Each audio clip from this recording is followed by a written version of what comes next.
like I said before, there's a lot of different things. Like all of my towns had songs for them. A lot of my towns had songs for them. Actually, all of them really.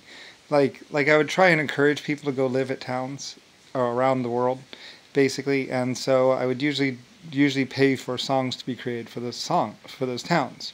One of those towns was Funky Town, or one of those cities was called Funky Town.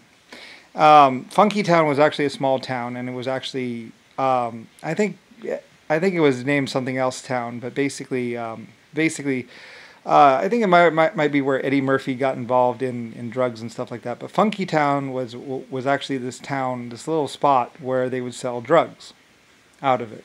Basically, they'd sell methamphetamine, cocaine, and a lot of other stuff, and there's music and all kinds of other stuff. And it was this little fenced-off area where you could, I think you could go and pick up your drugs and then leave, but you could only buy so much at a time. You couldn't buy a lot,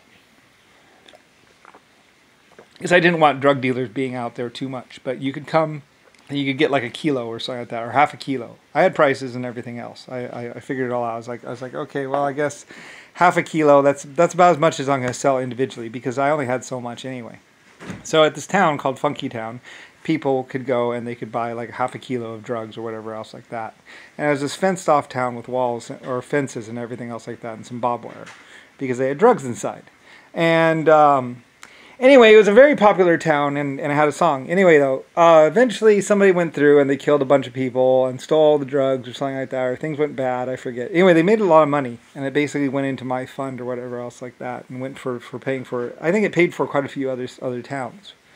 But anyway, though, it's called Funky Town, and I had a song for it. I paid for the song, I paid for the town, and I made quite a bit of money off of it, and I basically used it to build like a whole city somewhere else. Pretty much. It was like my little drug, and people would live in the city to go get the drugs from Funky Town, and then they would go back into the city. It was this little area about 600 feet wide or 800 feet by 800 feet, and it had the song for it, Funky Town, and it was very popular. The song was actually like #1 on the charts or whatever, and people could actually look it up, and there'd be a Funky Town, and they could go there, and it turned into a black town or something like that. I don't really know, but actually it was China or Singapore that was actually supplying the drugs for the town, and they made a lot of money, and they built another city right next to it, much bigger city, and I forget. Somebody wanted to call it Funk Town or something like that, or Funk City or something. I don't know.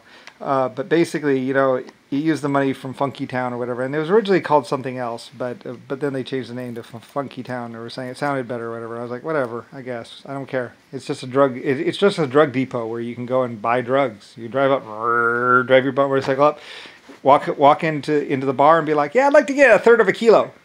How much? And they would be like, oh, yeah. I think they even had prices on the board for cocaine, methamphetamine, whatever. Anything that my factory can produce could be sold there and was bought there. So people would like, yeah, thanks, yeah. Yeah, I'll take a drink.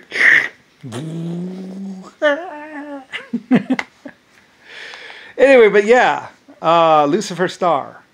It's a Lucifer Star town.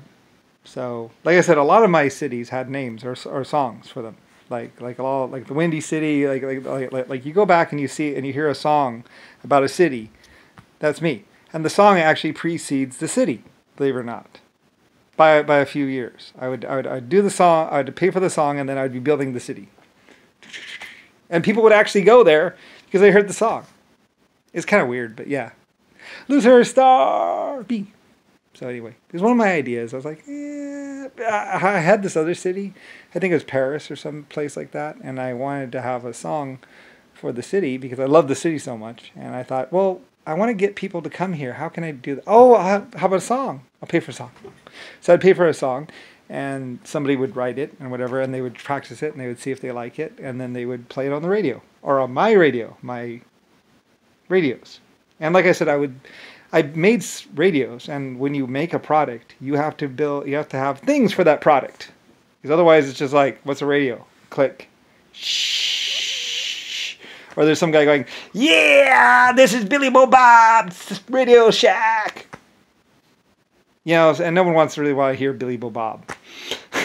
It's like, Billy Bo Bob, you will no longer be on the radio anymore. Anyway, I paid for real radio stations. And there was very expensive and a lot of money, and a lot of equipment.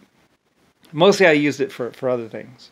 But I also paid for radio stations, and people would go, do, do, do, do, do, do. The CBS News is, or LS News is, and they would do stuff like that, and people would listen to the radio. Or listen to my songs. Because back in the old days, we really didn't have recording. So they would do it live. Like, recording is really expensive and really hard and very complicated. It's a lot easier to just be like, open mic. And I would pay for the people to play the music. And other people would turn on the radio and be like, let's see what's on the radio. And there'd be, and actually, I actually did like this worldwide thing because, I would do like 12 hours of radio broadcast, which is basically, everybody would line up. And I'd be like, everybody line up. And they would bring all the bands and everything else like that. And people would line up to be on the radio. And then, I'd pay them. If they played a song on my radio, then they would get a little bit of money. So a lot of people actually existed like this. They're like, do, do, do, do, do, do, do, do. And I'd be like, okay. And my people would be like, here you go. And people bought my radios because they like to listen to because at nighttime we'd have sleepy time music, we'd have wake up in the morning music, and we'd have midday music, and people would listen to the music all throughout the land. So, LS, Lucifer Star. Anyway, and people actually would buy my radios because they'd want to hear the music on the radio. Because, you could be anywhere within the broadcast area and turn it on, and you could listen to what's called, or if there's going to be a storm, or it's like, now hear this, there is a storm coming, run for your lives! Anyway, yeah. Or it'd be like there's a possible bomb attack. Anyway, or like flash flood warning, that kind of thing. There'd be all that stuff being played on my radios. So, and sometimes people actually would hear something on the radio, and it's like, and in fact, the radios actually played a key role during the wars or whatever, because they're bombing, and everybody would go, and some people actually said, well, we heard it on the radio, so we went to the shelter. And I actually saved lives that way. LS Lucifer Star. Yes, I know. Anyway, yeah. So there's a lot that has been forgotten or hidden. And there's a lot of stories. You can actually go and, there should be a lot more information on our history.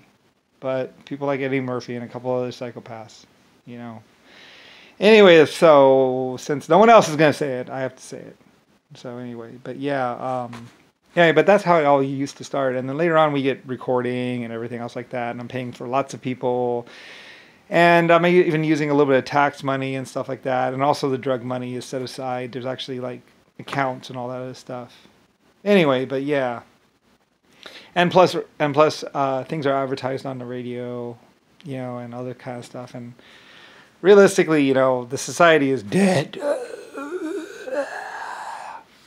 And nobody really knows what's going on anymore. We have people like Bill Gates that are like alpha male in what's called in Guantanamo Bay, and pretty much there's a team of government people or people that basically is me paying these people, and China or another groups managing these people to further technology, and basically it's like the head's been chopped off the engine, and it's just with people like Eddie Murphy who is giving out a lot of cyanide poisoning to people, going, yeah, bitches, come on. And he goes like, oh, yeah. But that's because he's more well-known, and he has Robin Williams' houses or something like that, or had them. Then he went out and killed other people and got his own houses. So anyway, yeah, there's a lot of horrible stuff going on in the world. But no one really knows for some strange reason. They used to know. But basically, psychopaths win every day.